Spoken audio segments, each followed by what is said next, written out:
Good morning, everybody. It's Lisa Mejri with REMAX Top Producers again with our Friday morning Facebook Lives. Wanted to touch bases with everybody and say hello again. I'm here today with Jerry Wu of First American Title. He's the title gentleman that I use with all of my titles. Jerry, I want to talk with you first. Thank you for being here today. Happy to be here. First of all, what is title? So title basically, in a basic overview, is an insurance policy that insures the ownership of your property.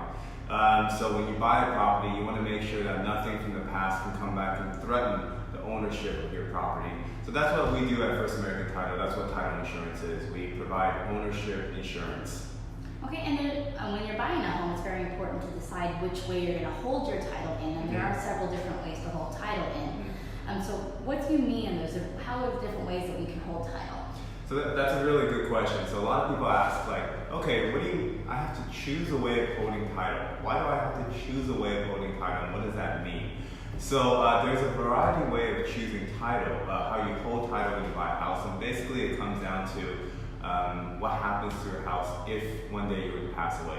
It has to do with estate planning, and in a simple way, vesting is another way of saying estate planning. So depending on how you choose to hold title is what would happen to your home if one day something bad were to happen and you were to pass away or an accident were to happen and so forth. So you want to make sure you plan ahead accordingly so there's no last minute surprises. Okay, so let's say for example then, as a individual person, if you're taking title, what are the different options that you can go ahead and take title as a one person on title? Okay, so if you're so we'll start with a single man or a single woman. If you're a single man or a single woman, it's quite simple. So if you're a single man, John Smith, a single man. A single man is the way you take title, all right? Now, if you were to pass away, if that John Smith were to pass away, then unfortunately that home that John Smith owns would have to go into probate. And probate, for those that are not familiar, is a court process in which the probate court, would determine who can go ahead and settle this estate of this property. So that's a single man. Another way a single or one person can be on title is an unmarried man. Right? An unmarried man is basically, or an unmarried woman, it's basically somebody who's been married before but have been divorced. So the joke we always say is that once you're married, you're never single again. That's a good way of putting it, I guess. Okay, but the same thing with unmarried. If you're unmarried, or John Smith in our example is unmarried, and he were to pass away, then that property that John owns would go into probate. And the last one person would be on title, or the last situation is if it's a married person and they only want to be on title by themselves. So we'll go back to our example, John Smith. John Smith is married, but he only wants to be on title by himself without his spouse. So in that case, how he would hold title as John Smith, a married man, as his sole and separate property.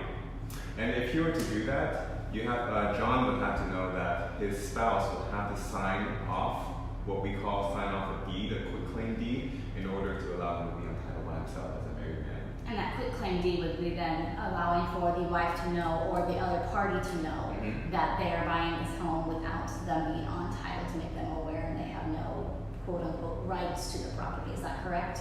That's right. Okay. But when we don't usually like to get into the legal matters of it, because California is a community property state. So that's why we have estate planning attorneys and family attorneys, and so even if you're entitled by yourself, there are still very many variables to consider. So that's not necessarily the situation, even though they don't put the spouse on, then there's a chance because of the courts and stuff that they could still have, that they're just taking title as. Yeah, because again, it can get quite complicated. There could be commingling of funds and so forth, but that's a whole other topic, most probably with an attorney. Okay, perfect, fair enough. So that's with a one person. And what happens if it's a married couple where there's two people on title, maybe a brother and sister type thing? How are those situations? How are those examples? Okay, so when there are more than one person holding title, when you have two or more people, you have to choose between 4 choices. When you buy a home, escrow is going to give you this vesting worksheet. And the first one that you're going to see in general is called tenants in common.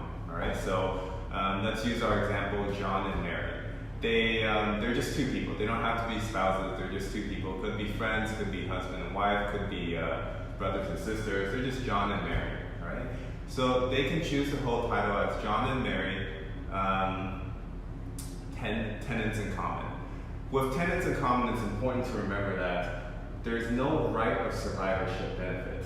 So what that means is if John were to pass away, his portion would need to go into probate. All right.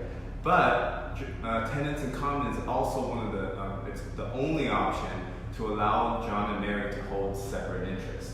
So John can hold 30%, Mary can be 70, 60, 40, 90, 10, and so forth. So it doesn't have to be 50-50. It doesn't have to be. All right. So you can hold it as any interest you want, but just remember there's no right of survivorship benefit. All right. So basically, and if I'm sorry, I don't mean to cut you off, that means then if one party passes, then it goes into probate if they don't have a will to say where that goes to. Correct? Yeah, well, even if there's a will, it will still go in, most likely Okay. still go into probate because in the probate court will take the will into consideration, most likely. Okay. But that's not a position usually for the title company to make a decision on. So we would say, well, hey, it looks like you're in tenants in common, but since we're not a court or a legal system, even if you have a will, you gotta come back with something. Yeah. Okay. All right. Fair enough. So the second option, which is a very popular option that a lot of people probably have heard of, if you're husband and wife, there's a chance that you might be holding title under this option, is joint tenants. So joint tenants, it's been around forever. You can hold title, but it has to be together. There's no separate interest anymore. All right. So if John and Mary are on title as joint tenants, they own the title together. But the good thing about that is there's an automatic right of survivorship benefit. So in this situation, if John were to pass away, then his interest would automatically go to Mary. Yeah. So no probate, easy. That's probably a very popular way for a lot of families. And the last couple of ways is called community property or community property of right of survivorship. Okay.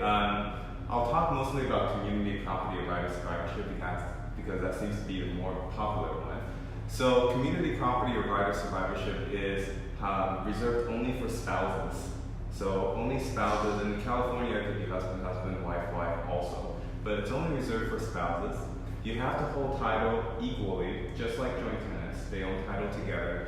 And there is also an automatic right of survivorship benefit. So common to not the joint tenancy, but the other survivorship one that you just said a minute ago. Joint tenants. Joint tenants. Yeah.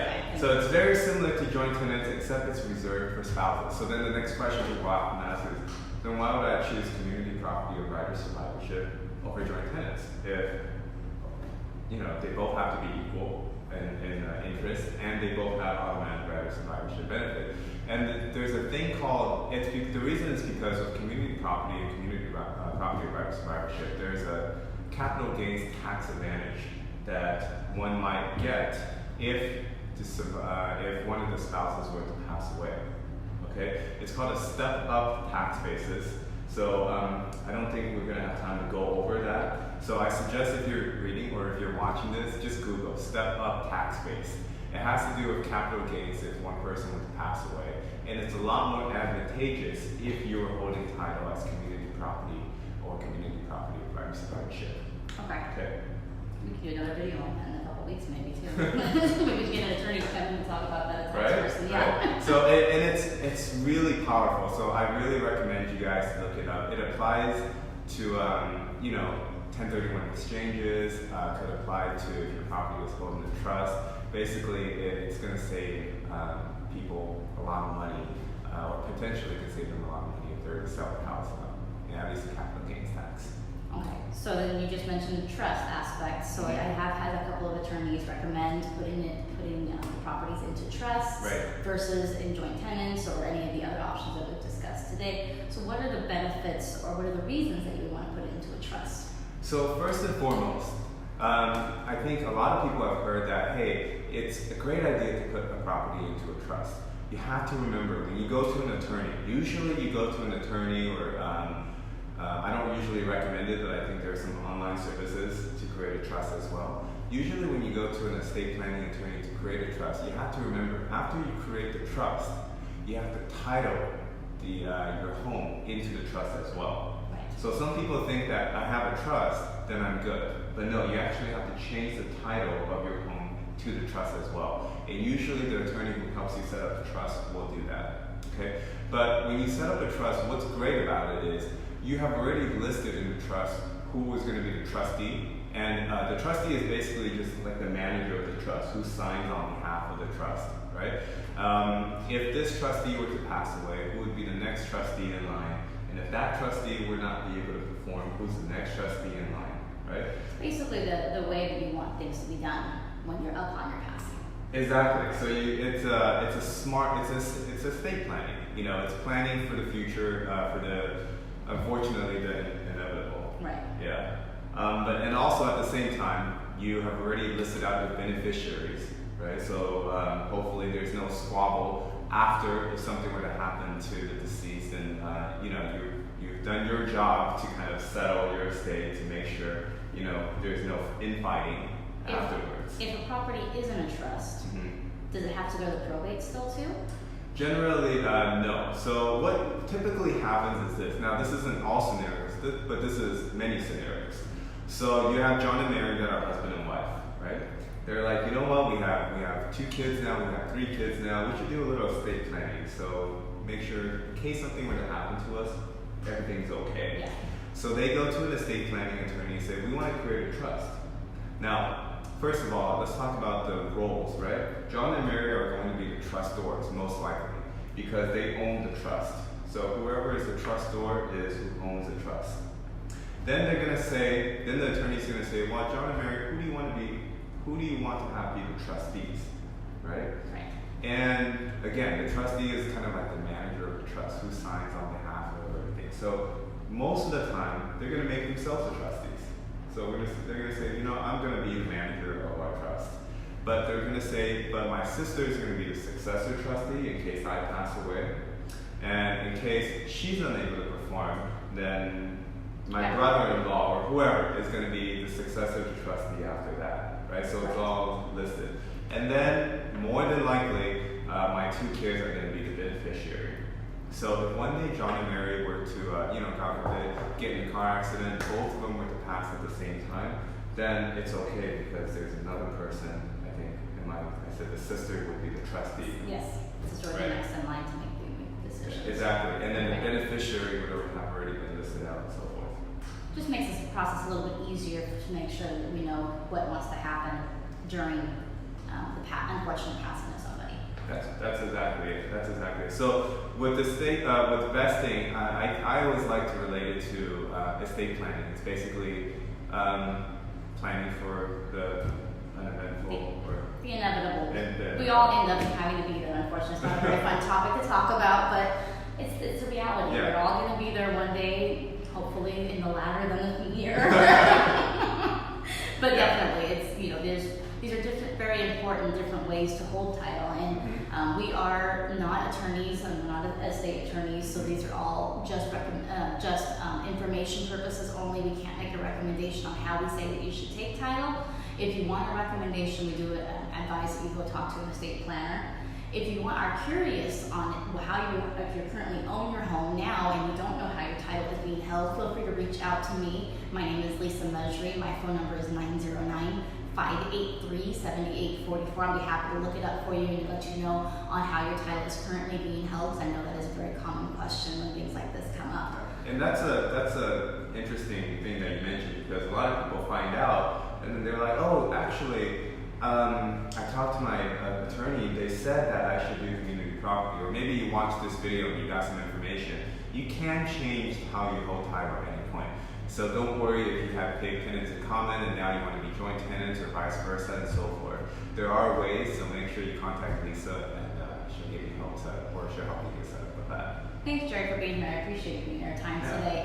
If they want to reach out to you, what's the best way for someone to reach out to you if they would like to reach out? So probably my website, it's www.jerrywootitle.com, www.jerrywootitle.com, and from there you can find all my contact information and so forth. Perfect, thank you so much. And again, my name is Lisa Mejri with REMAX. REMAX top producers. Of course, if you're looking at buying or selling real estate, I'm happy to help you along the way, every step of the way with education in regards to buying and selling. My direct number is 909-583-7844. We'll see you guys next Friday. Talk to you soon. Bye. Hey guys.